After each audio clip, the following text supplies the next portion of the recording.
Bonjour et bienvenue parmi les Digital Doers, le podcast de ceux qui font le e-commerce. Voici un hors-série spécial e-commerce Connect, événement dont l'édition du 16 octobre 2019 est dédiée au DNVB, Digital Native Vertical Brand, autrement dit un événement pour les nouvelles marques pure players du e-commerce qui maîtrisent la chaîne de valeur de A à Z, de la création en passant par la production, la vente et jusqu'à la livraison chez le client. À cette occasion, j'ai enregistré une courte interview de 15 minutes environ de chacun des principaux speakers de la keynote. Chaque interview correspond donc à un nouvel épisode du podcast, bien sûr, toujours sans coupure. Je vous souhaite une bonne écoute à vous tous.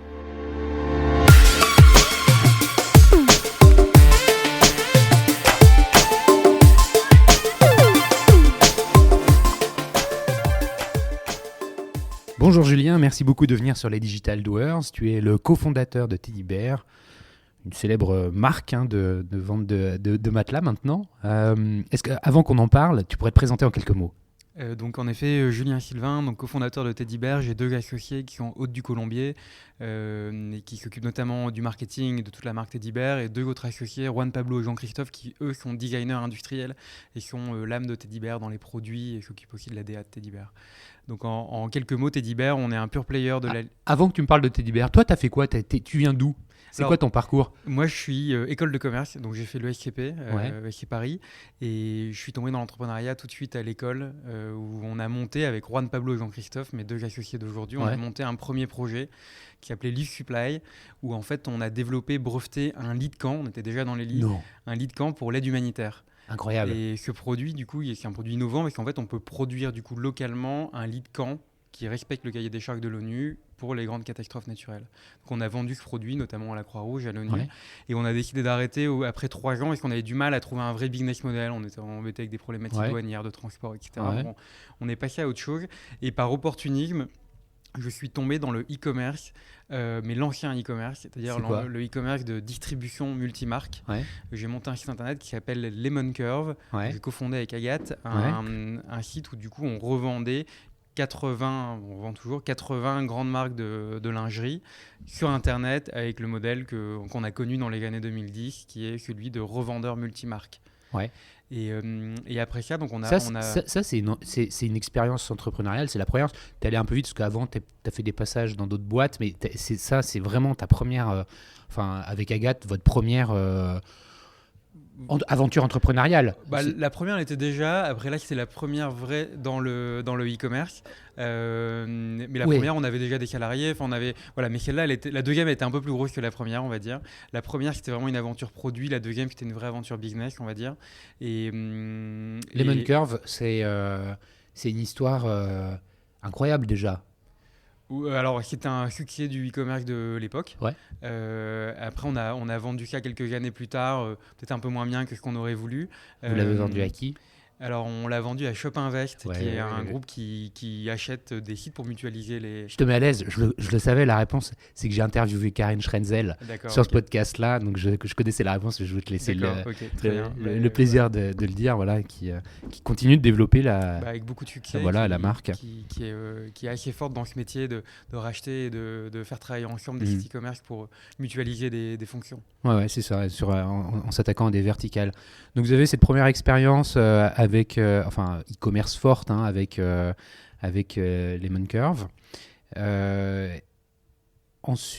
Ça s'arrête pour vous vers 2015, c'est ça ? Fait. Ça s'arrête pour moi un peu avant Agathe, au moment de la session, je décide de partir. Et pour remonter un projet, et je m'étais mis 3 objectifs. Je voulais développer un produit, parce que j'avais adoré le faire, notamment le faire avec mes deux associés d'aujourd'hui. Donc développer un produit. Deuxièmement, je voulais le vendre sur Internet, quand même développer une expertise que je voulais exploiter, notamment m'occuper des campagnes AdWords, des opérations, et je voulais vraiment leverager ça. Et ensuite, je voulais vendre un produit cher. Ça paraît bête, mais en fait, j'avais fait l'expérience d'e-commerçant, et quand on vend une parure DIM à 40 € ou une parure au BAD à 150 €, en fait, on a les mêmes coûts. Et ça m'avait vraiment interpellé. Je m'étais dit, si je veux vraiment tirer profit de ce qu'Internet a à offrir, il faut que j'arrive à trouver un produit cher, pas un produit, pas un consommable économique. Et du coup, avec ce regard-là, j'ai regardé un peu tout ce qui se faisait. J'ai vu que le marché américain du matelas était en train de bouger. On avait Casper. quelques acteurs. Alors Casper n'était pas encore là quand on a regardé. C'était Tuft & Needle, qui est l'énorme succès avant Casper, qui était plus destiné aux étudiants. Notamment le campus Kid qui arrivait sur son campus justement et qui avait besoin de changer, s'équiper. Voilà. Et donc ils ont commencé avec cette approche-là en disant en fait mettre un matelas dans une boîte techniquement c'est possible et IKEA le faisait depuis très longtemps, mais on va le rendre cool, expérientiel. On va avoir un seul produit, on va mettre un peu plus d'argent dans le produit, moins dans la distribution. Donc il va forcément plaire à plus de gens, mais qui va être plus qualitatif. Et ils vont commencer à construire une marque. Et donc j'ai vu ça au moment où j'ai décidé de me lancer. Casper se lançait. Et ensuite, il y en a beaucoup qui ont suivi. Maintenant, il y a une quinzaine de gros acteurs aux États-Unis. Ouais. Je connais un petit peu le sujet. En France, c'est arrivé un petit peu après. Donc en 2015, tu décides de te lancer dans ce business. Oui, tout à fait. Sur la base de ton expérience et puis aussi des études de marché, de l'observation de ce qui se passe aux US. Tu dis c'est le moment, je vais faire la même chose en France. Tu pars avec une feuille blanche. Comment tu fais ?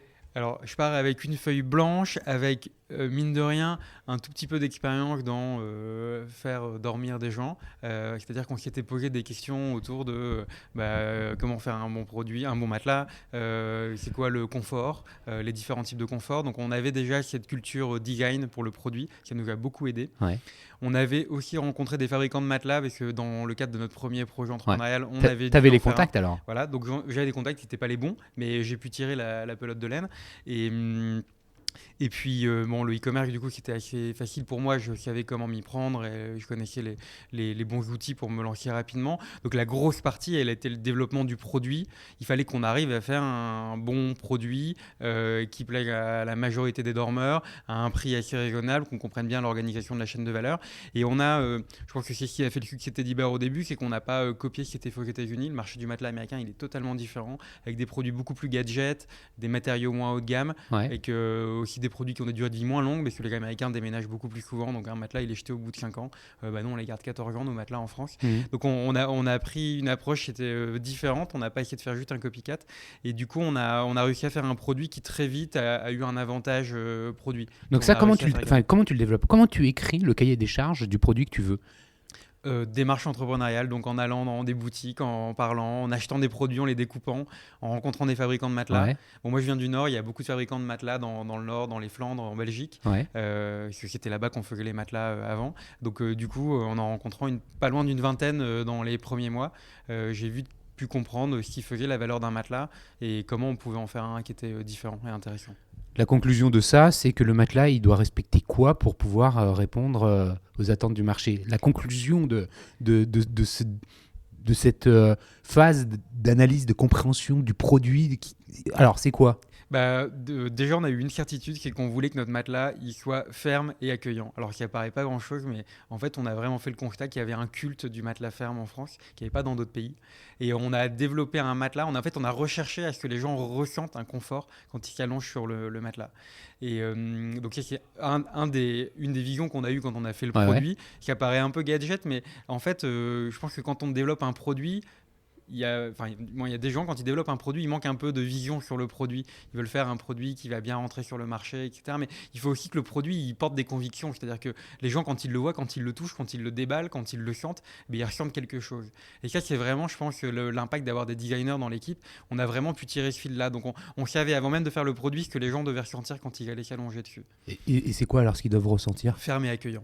Ferme et accueillant. C'est-à-dire ne pas se sentir... enveloppé. Alors après, si on rentre plus dans le confort du matelas, du coup, nous, on a une âme, ce qu'on appelle un soutien qui est très ferme. Donc vraiment en catégorie ferme de matelas, mais avec un accueil qui est tonique et qui est dynamique. On va pas s'enfoncer dedans. On va être un peu repoussé. C'est l'effet du latex qu'on utilise, qui est un matériau qui est très noble, que peu utilisent, qu'on utilise dans notre matelas. Donc après, notre matelas, il est pas breveté, il a rien de très révolutionnaire, mais c'est un très bon sandwich de bons produits. Qu'on a réussi à assembler de manière assez adéquate. Alors attends, mais là, tu as défini ce que c'était que le bon produit selon votre vision de ce que doit être un bon matelas. Maintenant, il faut le faire fabriquer. Ouais, alors ça a été plus compliqué, mais on a eu plein de périodes différentes dans la fabrication de notre matelas. Globalement, il a peu changé. Mais peut changer un matelas, enfin un produit, quand on en fait au début un par jour, puis aujourd'hui on a 150 par jour. donc on produit en continu notre produit évidemment. Ne pas le changer quand on fait que changement d'échelle en 3 ans, c'est très difficile parce qu'on a vite des goulots d'étranglement dans la fabrication, par exemple la fabrication de nos housses, donc c'était très compliqué. Ensuite dans l'approvisionnement des matières. Donc il y a des vrais enjeux industriels. Donc ça, c'était une première chose. Mais au tout démarrage, trouver le bon fabricant, c'était déjà trouver quelqu'un qui a envie de suivre cette aventure. Ouais. Parce que c'est une industrie qui est assez vieillissante. Donc, ça nécessitait que tu garantisses un minimum de volume quand tu vas voir ton premier fabricant. Ouais, la première commande, elle était assez importante, un peu plus de 50 000 euros. Donc bon, mine de rien, pour un MOQ de lancement, c'est un gros montant, mais c'est un produit qui a une forte valeur, donc c'était assez cohérent. Donc bon, ça j'ai pu le financer au départ avec une partie de la vente de Lemon Curve et avec la banque qui m'a suivi dès le lancement. Donc on n'a pas dû faire de levée de fonds immédiatement. D'accord. Et où est-ce que tu l'as trouvé alors ton fabricant, le premier ? En Belgique. En Belgique, ouais, toujours dans la zone. Voilà, et on fabrique toujours nos matelas en Belgique. Donc après on fabrique d'autres produits ailleurs, notamment en France. Mais c'est en Belgique qu'on fabrique vraiment les matelas haut de gamme. Donc c'est là-bas qu'on le fabrique. D'accord. Alors ce matelas-là, comment il est packagé pour la distribution? Alors nous, en fait, notre approche, c'est de faire économiser aux clients à peu près 2/3 du coût du produit du produit qu'il aurait ailleurs. C'est-à-dire un produit de qualité équivalente, il l'aurait à 2 000 euros, il va l'avoir à 650 euros en gros chez nous. D'accord. Et l'économie, on l'a fait sur 3 endroits différents. Premier point, c'est qu'on n'a pas d'intermédiaire. Donc on est une marque, revendeur en direct, donc il y a un multiple qu'on n'a pas à faire. Donc ça, c'est le premier point. Le deuxième point, c'est qu'on comprime et qu'on roule notre matelas. Donc en fait, on divise par 4 le volume du produit, on divise par 3 les coûts de livraison. Donc en fait, pour répondre à ta question, notre matelas, il est comprimé, il est roulé. Il est sous vide ? Il est sous vide, ouais. Comprimé, mis sous vide et roulé. Et il pèse combien ton matelas ? Il pèse 40 kg. D'accord, donc il est un peu hors gabarit en termes de poids. C'est un matelas épais, c'est un matelas très lourd. C'est un matelas lourd, on va dire. C'est un matelas qualitatif. La qualité d'une matière pour le couchage, elle est définie par la densité au mètre cube. Donc du coup, on a un matelas qui est très dense et qui est lourd, parce qu'on a un matelas très qualitatif. Et le troisième élément, donc le premier, c'est qu'on n'a pas d'intermédiaire. Le deuxième, c'est qu'on comprime et qu'on roule notre matelas. Donc on réduit les coûts de transport. Et le dernier élément, c'est qu'on massifie la production sur un modèle. En fait, l'industrie du matelas, elle s'est organisée autour de l'hypersegmentation. Le but d'un fabricant de matelas, d'un vendeur de matelas, c'était d'avoir des produits différents de celui d'à côté pour construire un argumentaire différent. Avec une promo liée, avec un jargon technique qui est souvent pas du tout justifié. Mais son approche, c'était d'hypersegmenter. Nous, notre approche, c'est de massifier. Nous, ce qu'on veut, c'est que ça arrive à peu de références. Voilà. Mais qui plaît à la majorité des dormeurs. Pourquoi ? Parce qu'au lieu de mettre de l'argent dans la segmentation, on va le mettre dans la qualité du produit. Donc moi, mon client, je suis capable de lui expliquer hyper rationnellement pourquoi notre produit, à 650 euros, il est de qualité supérieure à un produit qui va être acheté 1800, 1900, 2000 euros ailleurs. D'accord, et ça, il arrive à y croire. Le client y croit, et s'il y croit pas, en fait, il a s'ennuie pour se faire une idée. Parce que moi, ce qui m'étonne toujours, c'est que des gens puissent se dire je vais essayer avec un manteau dans une boutique surchauffée, avec un vendeur qui attend à côté un matelas, et je vais me faire une idée pour les 15 prochaines années.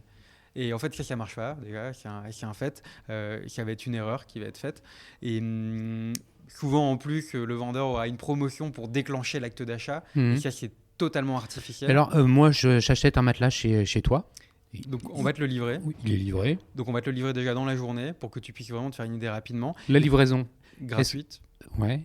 Et est-ce que je peux choisir le slot de livraison auquel qui me convient ? Toi, tu habites en Ile-de-France, tu as de la chance, tu auras un créneau d'1h30 dans toute l'Île-de-France. Wow. Créneau d'1h30 le jour même. Et dans le reste de la France, il y a des créneaux de 2h30 en gros, d'accord, en 24-48 heures. Donc là, je reçois mon matelas, je le déplie. Je crois savoir qu'il y a un temps qui est nécessaire pour que le matelas reprenne sa forme une fois qu'il est ouvert. Il reprend sa forme immédiatement, par contre il prend sa fermeté, comme il a pris pas mal de newtons pour être comprimé, il reprend sa fermeté définitive 8 heures après. D'accord, donc je l'essaye, j'ai 100 nuits, c'est ça ? Ouais. 100 nuits pour pouvoir être sûr qu'il me convient. Qu'est-ce qui se passe si au bout de 30 nuits, je me dis non mais c'est pas possible, ça me va pas ? Alors tu nous appelles ou par chat. Nous, on va rien te demander à part le numéro de ta commande et on va organiser la reprise du matelas avec la même qualité de service que la livraison. C'est-à-dire qu'on va vraiment te le reprendre en 24 heures sur un créneau d'1h30. C'est hyper important que tu dis ça parce que ça, c'était un frein au début des premiers acteurs qui se lançaient, de dire ouais, je fais le retour gratuit. Mais c'est à l'acheteur de se démerder pour me le renvoyer. Imprimer votre étiquette, acheter une housse. Et comment tu renvoies un matelas qui est sorti de de son emballage où il était comprimé, si en plus c'est un matelas de place, c'est impossible c'est impossible. Mais bien sûr. Et nous, les clients qui nous font des retours, donc on en a un peu moins de 5%, on a 4,5% des gens qui ne gardent pas leur matelas. C'est beaucoup et peu à la fois, mais ça représente quand même quelques semi-remorques chez nous chaque mois. Mais c'est 4,5% des gens qui ne gardent pas le matelas. Nous, ce qu'on les encourage à faire, c'est à nous laisser un avis sur le site. Parce qu'il n'y a rien de mieux qu'un client qui dit Teddy Bear, c'était pas pour moi en termes de confort. Mais alors, l'expérience. Ils sont vraiment revenus reprendre le matelas je suis d'accord. avec la housse, c'est le ils l'ont truc emballé, ils l'ont incroyable. repris. C'est un truc incroyable. Et ça, il n'y a rien de mieux. Aujourd'hui, après 3 ans, alors vous en êtes où? Vous êtes toujours dans une phase d'hypercroissance? C'est quoi? Alors, on a une croissance qui est pas de l'hypercroissance. On a fait en gros 5 millions, 10 millions, 15 millions. Et là, cette année, on va faire un peu moins de 20 millions. C'est pas de l'hypercroissance, ça? Non, mais si, c'est de la croissance de laquelle on est très, très fiers. Mais mine de rien, elle diminue un petit peu. Et en fait, c'est de la croissance qui est mesurée parce qu'on ne veut pas croître n'importe comment, on ne veut pas avoir une qualité de service pourrie. Donc on met vraiment l'accent sur le service client, la qualité du produit. Et pour nous, c'est vraiment le nerf de la guerre. Nous, on veut être là pour durer.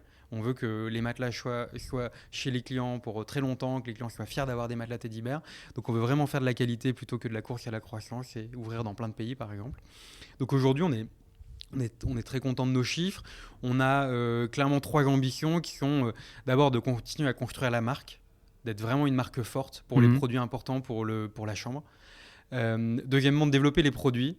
C'est ce qu'on adore faire chez Teddy Bear. Tout le monde est passionné par les produits. Donc aujourd'hui, d'ailleurs, on a le lancement de notre canapé lit. D'accord. C'est un canapé lit avec un vrai Teddy Bear à l'intérieur qui est fait en Finlande et en France. Il n'y a pas de métal, c'est que du bois. Le produit est assez unique, il est assez atypique par rapport à ce qui est fait sur le marché. Donc on a mis 1 an et demi pour le développer. Donc développer des produits. Et ensuite, le retail. On se rend compte que les clients aiment bien voir la marque dehors, toucher les produits. Donc vous envisagez d'ouvrir des points de vente? Donc on en a ouvert un. Ouais. Dans le Marais. Là, on en ouvre d'autres. Donc, on regarde évidemment les grandes villes de France. On a ouvert des corners chez Carrefour également. D'accord. Et toutes ces expériences retail, elles marchent bien pour nous. On sent que la marque, elle a vraiment un ADN qui se prête au monde physique. Écoute, merci beaucoup pour tout ce partage, toutes ces informations. Avant que je te laisse à ta keynote, une dernière question. Je la pose en fait à tous mes invités. Le commerce du futur, c'est aussi le mariage entre le e-commerce et la transition écologique, le développement durable. Ces aspects-là, tu comprends qu'ils interpellent les consommateurs. Comment c'est abordé chez Teddy Bear? C'est au cœur de ce qu'on fait. Alors, on a un produit qu'on ne peut pas rendre parfaitement green, parce qu'en fait la mousse c'est des dérivés du pétrole et pourtant la mousse c'est les meilleurs matériaux pour faire dormir les gens, il n'y a rien de meilleur, donc on peut pas être parfait, on aimerait beaucoup, on a regardé. Par contre, sur tous les aspects où on peut être meilleur que ce qui est fait aujourd'hui, on essaye de l'être. Donc on fabrique tous nos produits pas loin, on est le plus écologique possible dans nos livraisons. Quand il y a un matelas tout seul à Paris, on le livre à vélo. C'est vrai? Ça nous permet d'être un peu plus rapide sur les créneaux, de ne pas être embêté avec les embouteillages. C'est beaucoup plus cool et c'est un petit effort supplémentaire, mais ça marche bien. Ouais. Donc on essaie de faire comme ça tous les petits extra miles qu'on peut faire. Nous, on est persuadés que les clients veulent consommer autrement. C'est-à-dire qu'ils veulent autre chose. Ils veulent plus de transparence, plus de proximité avec les marques, mieux comprendre ce qui est fait dans leurs produits, et comment le produit est fait. Et on se rend compte, là, notamment à la boutique où on a les clients en face de nous. Les clients nous interviewent, en fait. Ils veulent savoir si on mérite leur argent, si on fait suffisamment d'efforts pour qu'ils soient clients chez nous. Et donc, du coup, évidemment, la conscience écologique et la responsabilité, elle fait partie du modèle. Écoute, Julien, merci beaucoup pour ce témoignage. Merci pour la transparence avec laquelle tu nous racontes ton histoire. Et je sens qu'il y a encore beaucoup de choses à tirer de ton expérience. Enfin, vraiment, merci. Merci à vous tous qui écoutez les Digital Doers. Vous êtes toujours plus nombreux à écouter, ça me fait très plaisir. Si vous écoutez ce podcast sur Apple Podcast, merci de noter 5 étoiles. C'est la meilleure façon de le promouvoir. Et puis, si vous voulez me joindre, vous pouvez vous rendre sur le site lesdigitaldoers.com et me laisser un message. Merci beaucoup et à bientôt. Au revoir.